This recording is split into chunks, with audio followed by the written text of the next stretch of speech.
आपका कहने का तात्पर्य ये है कि जो परिदृश्य है, जो परिवेश है, वो निराशाजनक है, सुधरता कोई नहीं और होता वही है जो अस्तित्व में तय है, जो परमात्मा को पसंद है, राम को पसंद है, वही होता है। कहने का आपका तात्पर्य ये है। स्थिति निराशाजनक मैं समझता हूँ बिल्कुल नहीं है।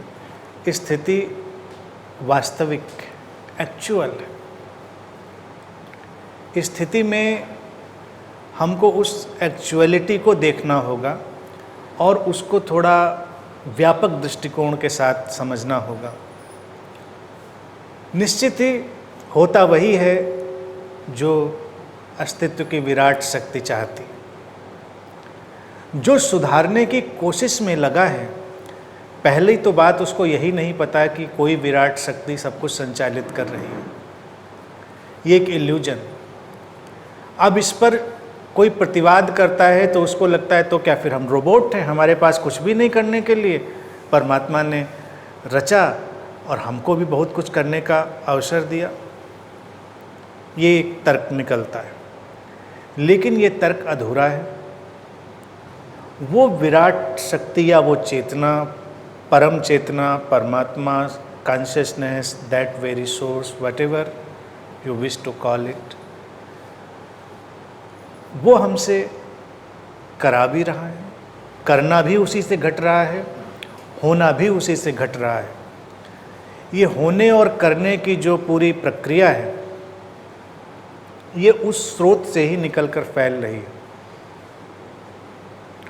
तो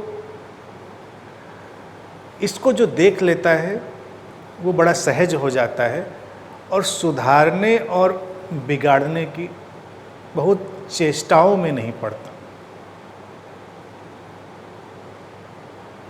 अब अगर पौराणिक मिथकों की फिर बात करें, जो ये बड़ा सुंदर सा वक्तव्य निकल कर आया कि वही होगा जो राम ने रच दिया है, और फिर भारत में राम की एक कथा भी हमने रच दी। उस कथा में हम देखते हैं कि राम भी सब प्रयास करने में लगे हुए हैं कि ये करें वो करें, लेकिन उसका सौंदर्य दूसरी तरफ आप ये भी देखिए कि सब घट रहा है, उनके प्रयास भी घट रहे हैं। घटनाक्रम की अच्छाई और बुराई का विश्लेषण नहीं है वहाँ पर कि क्या होना चाहिए और क्या नहीं होना चाहिए। ये भारत का ही साहस है कि हम द्वैत पर आधारित व्यवस्था को ऐसे पेश कर पाए। अन्यथा अगर हम कहते हैं कि कोई परमात्मा आया है शरीर लेकर, कोई अवतरित हुआ है, तो उसके जीवन में सब अच्छा अच्छा ही होना चाहिए, वाइट वाइट ही होना चाहिए, ब्लैक क्यों आना चाहिए? लेकिन हम ब्लैक भी लाते हैं, वाइट भी लाते हैं, अच्छा भी लाते हैं, बुरा भी लाते हैं, ऊंचाई नीचाई सब लेकर आते हैं, सुख दुख सब लेकर आते हैं। और उसमें कहने की कोशिश यही है कि इस सब के पीछे वो तटस्थ, सहज, शांत खड़ा हुआ है और जो भूमिका उसके हाथ में आ रही है उसको पूरा का पूरा निभा रहा है। तो उसको कोई कष्ट नहीं, उसको कोई असुविधा नहीं। भारत में कोई भी संत रहा हो, कोई भी सिद्ध या ऐसा बुद्ध पुरुष रहा हो, उसके मुंह से ये वक्तव्य नहीं सुना होगा कि भाई ऐसा क्यों हुआ, या तेरी इच्छा पूरी हो, दाई विल बी डन। क्योंकि वो जानते हैं कि वही हो रहा है, तो किसको कहें? अगर हम कहें कि दाई विल बी डन, तेरी इच्छा पूरी हो, तो पहले हम अपनी इच्छा पूरी करवाने की कोशिश कर रहे थे, जब नहीं कर पाए तो कहा चलो तेरी ही इच्छा पूरी हो सकता है उस समय ज्ञान आ गया हो कि तेरी इच्छा पूरी हो, लेकिन भारत में चूंकि इसको जानते ही रहे तो ऐसा वक्तव्य कहीं नहीं आएगा। किसी भी घटनाक्रम को हम पलट कर देखेंगे, कोई ऐसा वक्तव्य बोलता नहीं दिखेगा। और प्रयासों को अपनी परिपूर्णता से, अपनी टोटलिटी से घटने देंगे। तो यहाँ का जीवन ऋषियों का रहा हो, संतों का रहा हो, कोई भी जो भी ऐसे लोग रहे, उनके जीवन में सारे उतार चढ़ाव हैं और वो सहज है। इसलिए क्योंकि वो जानते हैं वास्तविकता क्या है। बहुत सारे प्रश्न खड़े होंगे लोगों के अंदर कि आध्यात्मिक व्यक्ति अगर है तो सब बदल देता है, और इसका इल्यूजन भी वो पालते हैं। जैसे कि एक गुरु ही क्यों न कहीं बैठ जाए, तो अगर कोई गुरु भी ये इल्यूजन पाल ले कि मैं बैठ गया हूँ तो यहाँ सब अच्छा ही अच्छा होगा, यहाँ सब सफ़ेद वाले ही बादल आएंगे, तो पानी बरसाने वाले काले बादल कहाँ से आएंगे? भारत में हमने कृष्ण जैसे शिखर व्यक्तित्व भी दिखाए, और दिखाया उनके घर में ही नहीं उनकी बात सुन रहा कोई। यानी एक आध व्यक्ति ऐसा जरूर है जो उनकी बात नहीं सुन रहा, कन्विंस नहीं है। होना तो चाहिए था कि भाई उनके साथ संगत में रहे तो तुम भी वैसे हो जाते।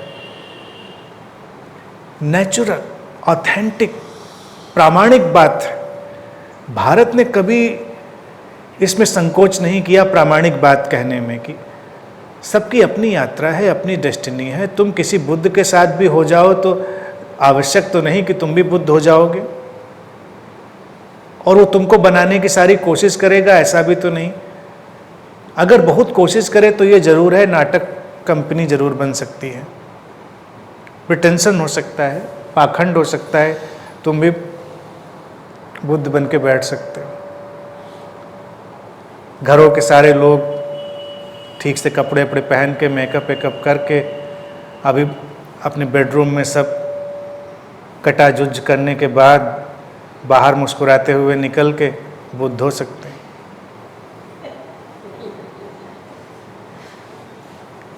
लेकिन हमने प्रिटेंशन की कोई कोशिश नहीं करी।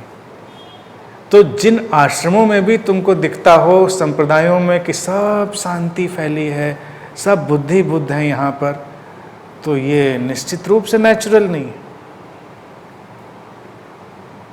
ये अस्वाभाविक है, ऐसा हो नहीं सकता।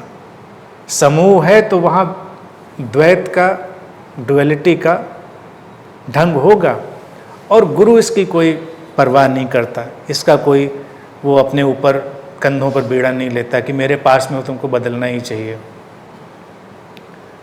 इसीलिए अब जन्माष्टमी देखिए आने वाली है, तो कृष्ण का जिक्र आ गया। हमने कृष्ण को इतना महत्व दिया, और वो परवाह ही नहीं करते कि अपने आसपास के लोगों का भी क्रेडिट लें।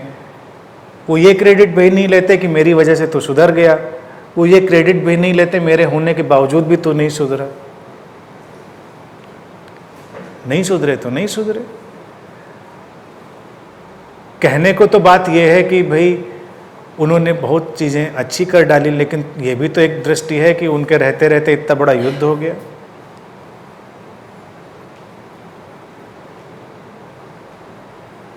ये कोई क्राइटेरिया, जो होना है वही होगा, और जो होगा वो द्वैत के संतुलन के साथ होगा, डुअलिटी के बैलेंस के साथ होगा।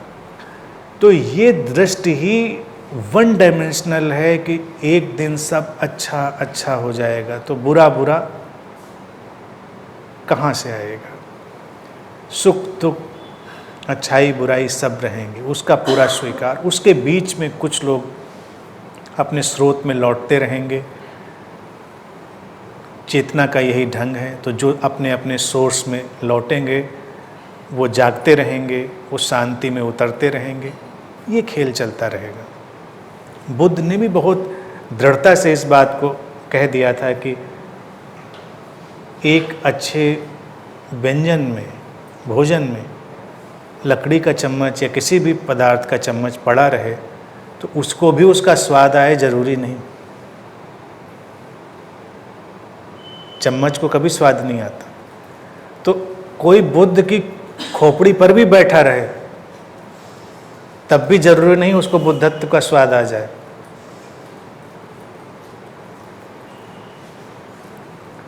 लेकिन बुद्ध वही होगा जो इसकी भी परवाह नहीं करेगा कि नहीं आया तो नहीं आया तुमको, जिनको आया उनको आया, जिनको आना था उनको आया, जिनको नहीं आना था उनको नहीं आया, उनको नहीं आना था। तो इसीलिए होता वही है जो अस्तित्व के इस ड्रामे में, उस डुअलिटी के डांस में, उस द्वैत के नृत्य में फिट हो रहा होगा। तो कोई चिंता की बात नहीं।